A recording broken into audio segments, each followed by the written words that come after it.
COVID-19 a coronavirus, and I definitely won't try to use too many terms because I've only seen maybe 4 or 5 episodes of Grey's Anatomy, and so I won't try to use too many terms. But I am not in the medical profession. But we have in the Church of God in Christ, we have medical professionals in our church. And I wanted to bring this young lady on, bring her back, and just to tell you how I saw her. I saw one of her posts.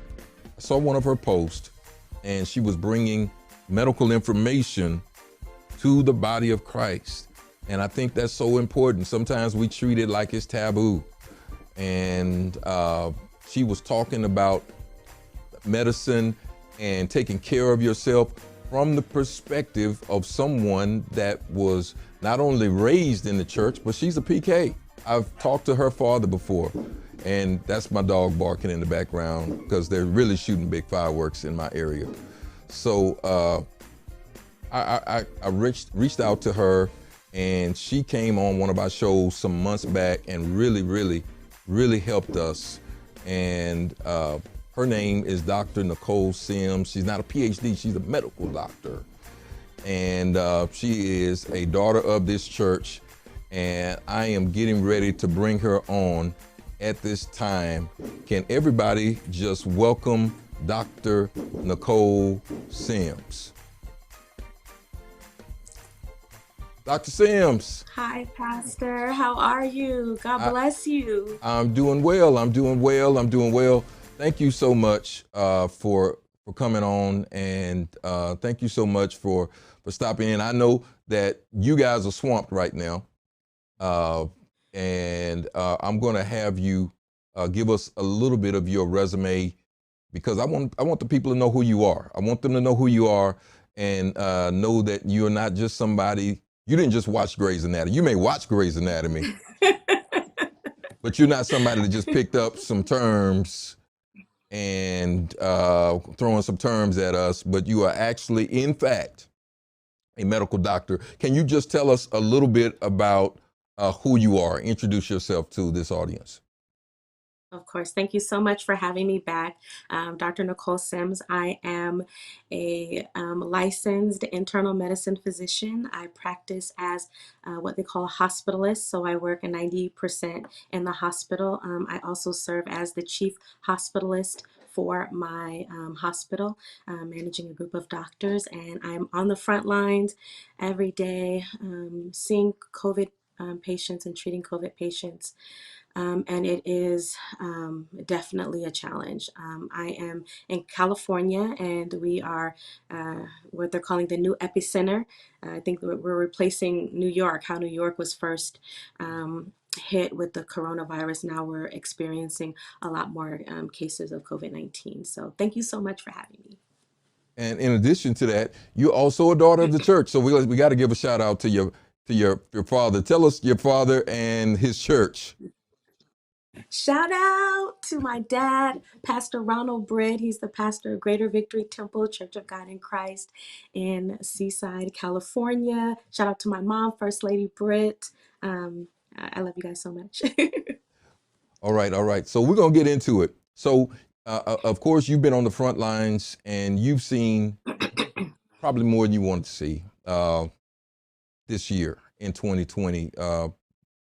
What a year that we've had. As you know, in our church, we've lost 4 general board members, and it has been quite a challenge. Just, I often cringe just getting a Facebook notification, like who's next. And so the good thing about, or good news, is a vaccine has been produced.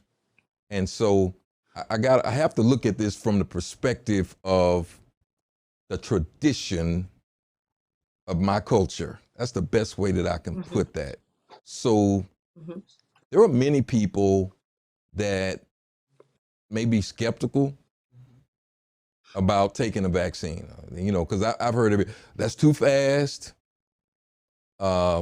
And when you put that in the context of black people, when you consider the experiment at Tuskegee, when you Yes, consider absolutely. the experiments that were done to enslaved people, and consider the lack of health care that African Americans have had traditionally in this country, it's very understandable how black people can be apprehensive about any type of vaccine, but especially in this Absolutely. time that we live in now, because what is truth and what is not truth is so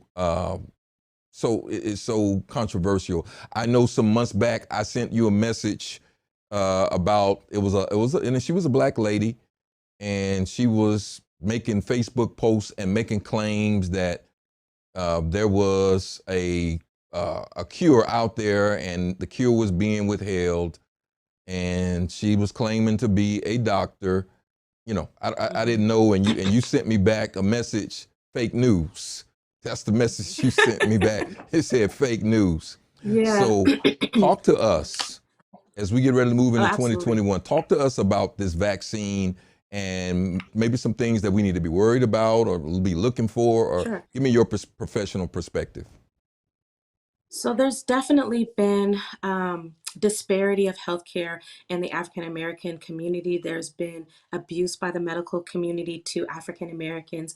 So we are justified in our apprehension with medical care. And I think that that barrier is also a reason why there's such um, a lack of access to healthcare because of that, the Tuskegee experiment, and just because things have been traditionally done wrong. And there still is racism in medicine. I would be, not telling the truth if I sat here and said, oh, there's no racism, like everyone's treated the same. There definitely is. And I think that a lot of doctors like myself are working to kind of combat that. And so that when you are in a hospital, when you are in a setting, in a medical setting, you do see people that look like you, that can advocate for you, and that can make sure that you're getting the appropriate care. And so, with that being said, this vaccine has been so politicized for a lot of different reasons. And, when things like that happen, it gets bad publicity and good publicity. And for the most part, this COVID vaccination has gotten a lot of bad publicity. Um, the COVID-19 vaccine. So let's just talk about a little bit. I'm going to give a little bit of science just so people can really understand, what this vaccine is and what it isn't. There's a lot of myths out there about the Pfizer vaccine, the Moderna vaccine, and about what it's going to do and what it's not going to do. And a lot of that comes from social media. And a lot of things that you see on Facebook, like you said, are not true. They're fake news. And so you really have to be careful to look at the sources that you're getting your information from. I get videos all the time. I get things all the time. People send me like, is this real? Is this true? Is this not? And I always try to be very transparent and really look at the data and look at where the source is coming from to give people honest answers and an honest opinion. And so, like you said, Dr. Stella Emanuel, I was like, fake news, don't worry about it. This is not something that's true. But the Pfizer vaccine that has come out is a new vaccine. It's a messenger RNA vaccine, and what that means is we have DNA, and our DNA holds the part of who we are. But also, our DNA makes proteins, and it makes things for our body to function. And so, what this protein and what this vaccine is doing is a messenger RNA it uses the DNA to make proteins, so different proteins like building blocks for the cells. So what the mRNA virus is doing is using your immune system to build an immune response to a part of the COVID virus. So what it does is it sends an email to your DNA. Hey, make this protein that's made by coronavirus. So if we see this again, we can know what it is and fight it. And so that's how this messenger RNA does. It sends a message to your body, to your immune system, to make a similar component of the coronavirus so that you can gain immunity to it, and that when you see it again, your body remembers it. The challenge is that people are concerned about how quickly the vaccine was made. So just to give you a little bit of history, we've been studying mRNA for the last decade or so. And so this technology is not new. They're using it in cancer research and things like that. And so when the immunologists get together and they're, we have this pandemic, everyone's trying to think outside the box of how are we going to fight this pandemic? And so they decided to use this mRNA technology to try to create a vaccine for the coronavirus and stimulating our immune system to recognize this as foreign and to build immunity and get what we call T cell memory. So our cells remember it. And so when we are exposed to the virus, it doesn't take so much time for our body to mount an immune response. So the mRNA technology is not new. It's old. We've been doing mRNA technology for 10 years or so, probably more than that. But to be used to make a vaccine and a virus, that is new. But we've been using it on more complex things such as cancer research. So to use it in this way, it is new, but it's not so complex that it's concerning. The second thing that I want to talk about is that you know it doesn't benefit anyone to put out a vaccine that's not safe. When I looked at the numbers myself, I looked at the actual studies, the endpoint. I've done clinical research before, so it was very important to me to know the numbers, to look at the data for myself and to understand it and to talk with other people so that when it's presented to me, I made an informed decision and I know exactly kind of what's happening. Well, So that RNA part, is it RNA? If I recall, RNA. was this a African American person who started, or she was involved in some part of the research of this technology? Uh, Absolutely. yeah, Absolutely. and There was one of the, mhm. go ahead, I'm listening. No, one of the pioneers actually was an African American that has helped really kind of um, design this technology to try to use it in a vaccination, along with a whole slew of other people. But the other thing that people get the misconception, and this is a myth, is that, you know, they're going to inject things and into Mm-hmm. our DNA and change, our DNA and who we are. And that's not how messenger RNA works at all. It doesn't get into the cell where your DNA is. All it does is send messages to your cells in your body to make proteins. It's not gonna, go into your DNA. It's not gonna become a part of you. That's just not that's not true. That's not how science works um, at all. And if you're watching right now, if you post your question in the chat, we'll try to ask Dr. Sims while she's still on here. So I think that's one of the things that people are worried about, Dr. Sims. They, like this messenger RNA, uh, how is it going to affect me later? How is there going to be, and I know some of the, I guess the research they're still doing, uh, Yeah. the studies that they do, over the time. It hadn't been that long, but this is not a brand new technology. But you said it's brand new using it in a vaccine. In this fashion. Yeah. Yeah. And so people, there is concern about messenger RNA, and like I said, it doesn't get into your DNA. There's no side effects. The thing about messenger RNA is that it's a very unstable kind of molecule. That's why the vaccine has to be kept extremely Okay. cold, Okay. because when your body sees this messenger RNA like hanging out, it's like, hey, you're out of line. What's going on? It breaks down very quickly. And so that's why it has to be kept extremely cold so that it can stabilize the actual messenger RNA. So it's not floating around in your body. Once it tells your body to make this spike protein, it disintegrates. It Okay. disintegrates. It's taken over by the body and they destroy it.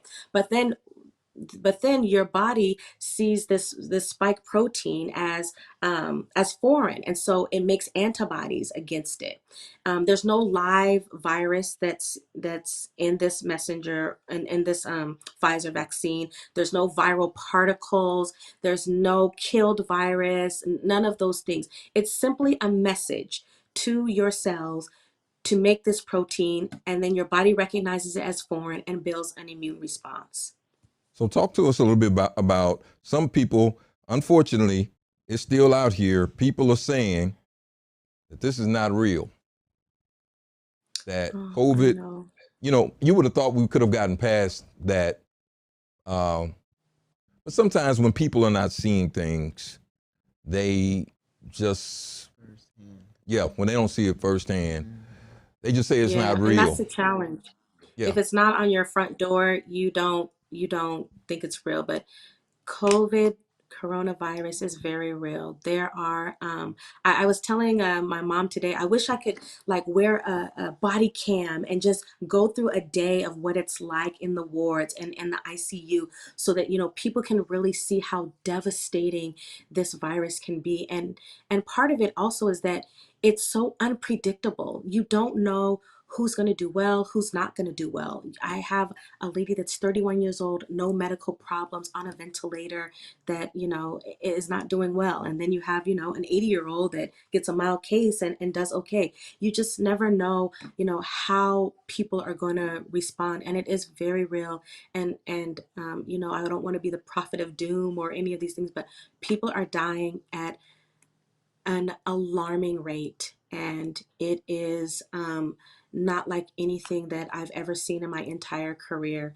I've probably signed more death certificates this year than I have in my whole entire medical career, because people are not surviving, they're not doing well, and it's affecting our Black and our brown people, our Hispanic Americans, Mexican Why Americans, is that? African Can we Americans, talk? people of Why? color. What do Um, you think is one of the I guess factors that makes us react differently? I think that as a whole, we tend to have more underlying medical conditions.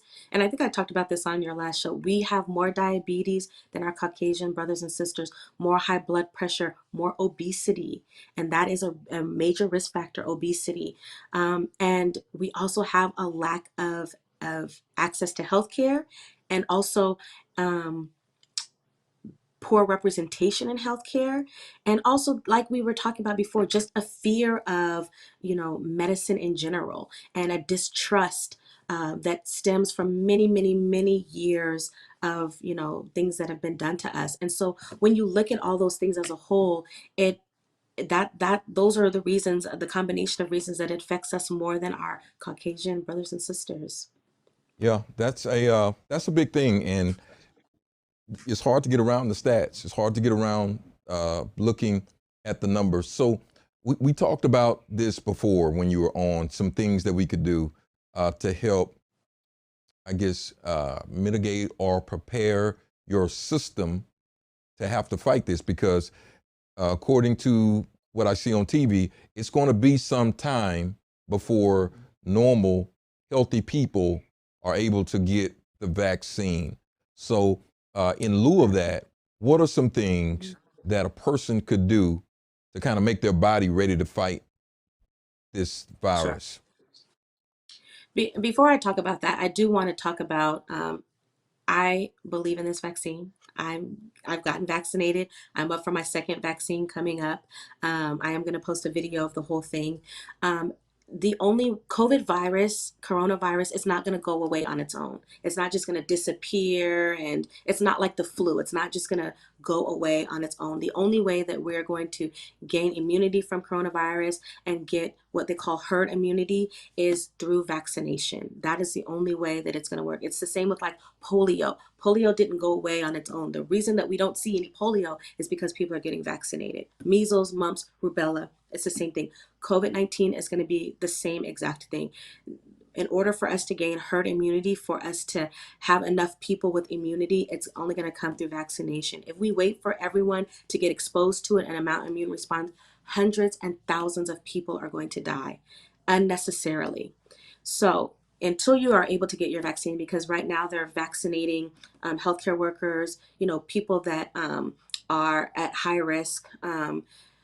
There was a study that said that average healthcare worker gets over 100 exposures of COVID-19 per day. And so they're starting with the frontline workers. But what you can do in the meantime is, for sure, vitamin C, zinc, vitamin D, um, wear your mask, social distance. I know people are so tired of socially distancing. I know that we want to get outside, we want to see our families, we want to do all of these things, but we have to be wise about how we do these things. And you have to look at really the risks of, anything that you want to do, because it just takes one person. It takes one person to infect another person to affect another person. So I would say that eating right, exercising, vitamin C, zinc, those are all the preventative things that you can do. There are like a few things if you are having symptoms of coronavirus. Let's say that you've had exposure to someone, and this is not, I have to say this is not medical advice. These are just things that you can do. If you are having a medical emergency, Thank please you. seek medical advice. Okay.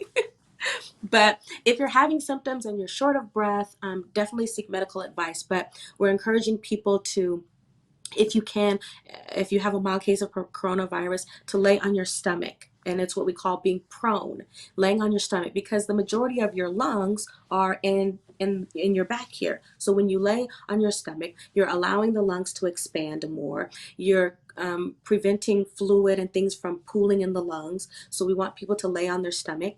I would suggest, if you can, get a little pulse oximeter, a little thing that you can monitor your oxygen levels with if you do have coronavirus, if you've been diagnosed with it, so that if your oxygen levels go low, you know that you need to go in to the emergency room. Steroids that we're giving people, antibiotics. So definitely, if you're having a mild symptoms, a mild case, seek a healthcare provider. But these are things that you can do to kind of help yourself get through it and get better a little bit quicker. You know, I want to let everybody know I'm talking to Dr. Nicole Sims here. Uh, she's live. I want to give a shout out to, I see Angelina Taylor. I saw some other people come in. I saw Raymond Eccles pop on here. And Dr. Sims is talking to us about COVID, about vaccination, and about how we handle this. First Lady, you have a question? Hi, Dr. Sims. How are you? I just Hello, want, how are you? I'm doing good. I was wondering, are there any things that we can do that would help people, help to get the message out that this is very serious and there are things that need to be taken seriously and things that we can do? Is there something that just your average person can do? Because I know the medical community is very busy. Yeah, we're trying to get the word out.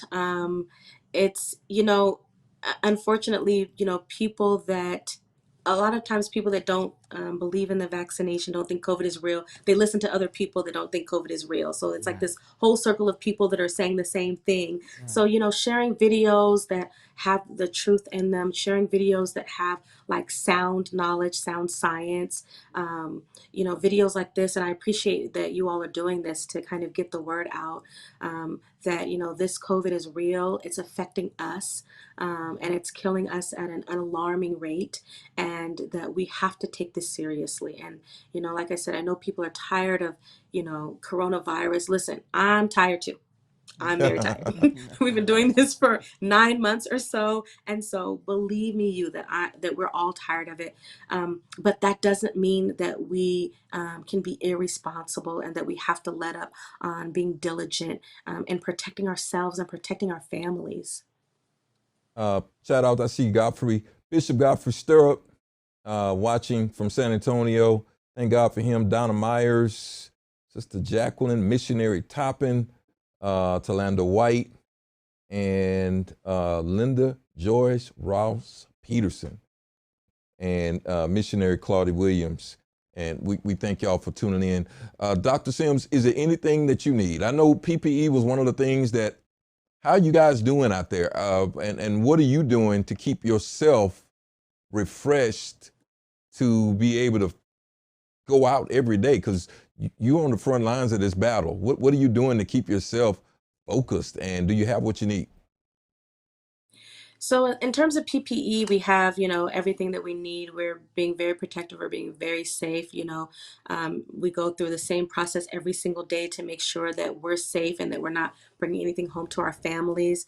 Right now, the tough part is staffing with nursing, because nurses are getting sick, doctors are getting sick. So Yeah. we're down one doctor right now, and just trying to, cope with that, because we have so many exposures, and it just takes one time to not do everything precisely correct. It takes one time to not take your mask off correctly, or not take your PAPR off, or your equipment off correctly, to have an exposure. And so, everyone's like, oh, why don't we just bring in more beds and more why are there no ICU beds? It's not that we don't have physical beds, it's that we don't have people to take care of the people in the beds. We don't Mm. have the nursing staff. We don't have the doctors.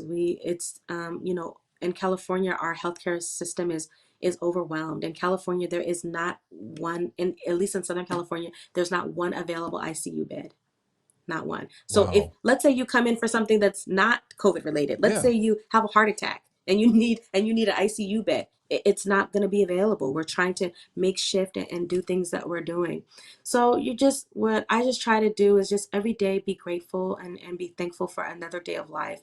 Um, I hug my family and tell them I love them, and just try to be, the most responsible that I can be. But it is extremely challenging, and it is a lot of tough days, having a lot of tough conversations with people that you don't want to have, and it's extremely taxing. So we're talking to Dr. Nicole Sims. If I change gears to put on your other hat, Dr.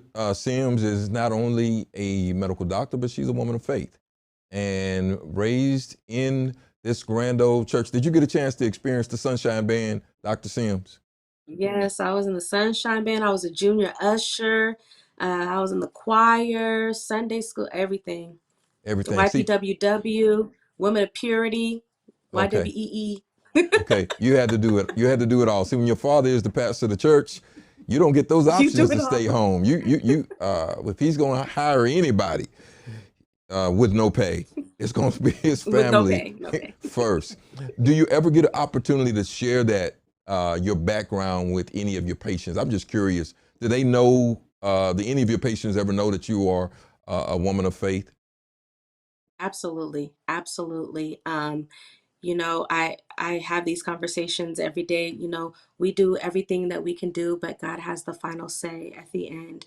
And I pray with my patients, and I hold their hands, and you know, I think that my faith is a part of who I am, and I wouldn't be where I am without God and the doors that He's opened for me. So I can never forsake that. I can never, you know, um, pretend like that's not important to me. And definitely, share that with my patients. I pray with them. I pray for them, with their families, and it's a part of who I am, and so I can never forsake that. Dr. Sims, I want to thank you so much for stopping in and really just sharing. And I know that at one time I was seeing a podcast, you and three other doctors, Black Yes. doctors, were sharing Mhm. information.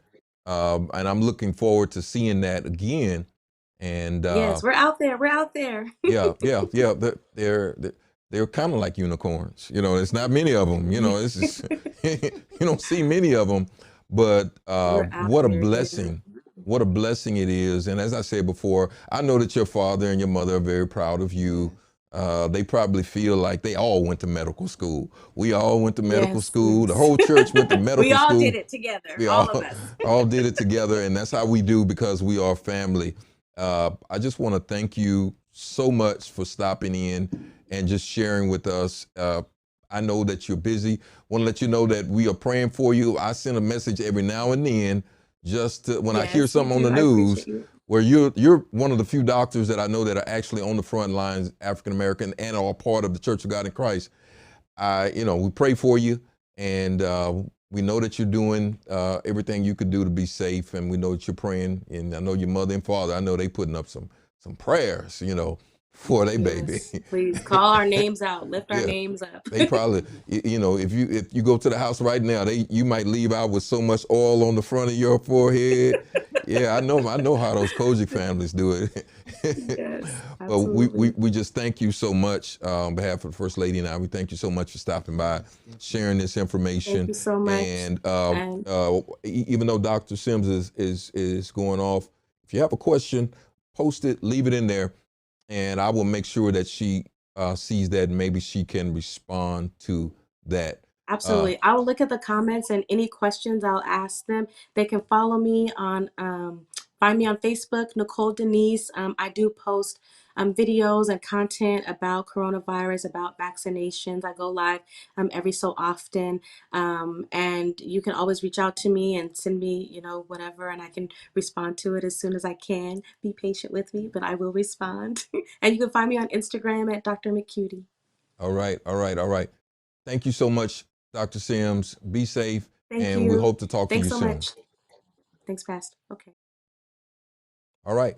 So there you have it. That was Dr. Nicole Sims sharing information with us, valuable information. And, I know that we are a faith church, but this is one of our daughters that's out there on the front line. And what a blessing it is to have her to be, Sister Gillis, a part of, and I forgot, I'm going to get in trouble. I forgot to ask her. I know she doesn't go to her father's church because he's in a different city, but she's at another church, and I forget which bishop's church she attends, and I wanted to make sure that we acknowledged him as well.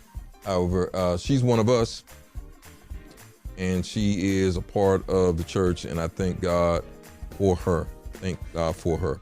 Well, First Lady, we're still here. This is New Year's Eve. It is 9:41, and we still have a little bit more for you. So lock in. Don't go anywhere yet. Just hang in. That was good information. Very good. Yes, necessary. Very necessary. Very good information. Because some of us we don't trust, and so it's great to have resources that we can reach out And faces look like us. and faces. I always say there are many different people with all different persuasions that watch our content. However, it's good to see a face that looks like you, that has had similar struggles that you have had. And But with history, it just makes it easier to trust. yeah. Or quicker, I should say. Time is of the essence. Yes, we don't have time. We're on business for the King. No time to waste. Requires haste. If I could really sing that, if after Sister Sias of the Vocal Lab helps me with my vocals, I want to tell y'all it's gonna be rough. It's gonna be rough. I just might start a quartet or something. You never know what the Lord will do. All right, I don't think Sister Gillis is gonna go with that, but you never know what the Lord will do. So anyway.